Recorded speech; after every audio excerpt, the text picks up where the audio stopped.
A Montreal man is asking CAA to draft a clear process to respond to clients with disabilities after he claims he was left stranded for hours on the side of Highway 401 in Ontario. Yeah, I was angry because I felt like a third-class citizen. We're on the highway, then there was something on the road. We tried to avoid it, but it touched the front left tire, and then it totally torn it. So we put the vehicle on the right side of the road. We called CAA, then we explained them that it was an adapt vehicle, so I can't be transported on a regular seat for security reasons. McNamara says the tow truck driver told him he couldn't tow his van with him in it, so they called for an adapted vehicle. Then McNamara waited and waited. It was mostly 3 hours.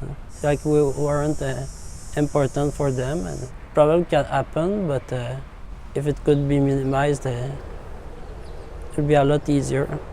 CAA South Central Ontario told CBC News that under Ontario law, vehicles cannot be towed with passengers inside, including those with accessibility requirements. And that's why their team focused on finding safe and appropriate transportation for McNamara before proceeding with the tow. A spokesperson says the dispatcher immediately called local taxi companies and provincial police to find a safe solution. The tow truck driver also stayed with McNamara until the adapted taxi arrived. It's part of their accessible customer service policy.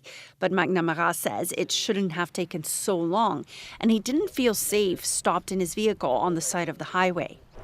More important than a plan, you need to have a partnership with everyone involved, like from the tow truck companies like CAA, with the OPP, and the taxi companies all over the place, to make sure that if this happens, we can react faster than that. Laperrière says that McNamara could file a complaint to the Ontario Charter of Rights Commissioner.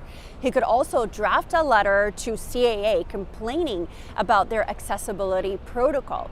And finally, he says that if you find yourself in a similar situation, you should call police, who can block off a part of the highway to ensure everyone's safety.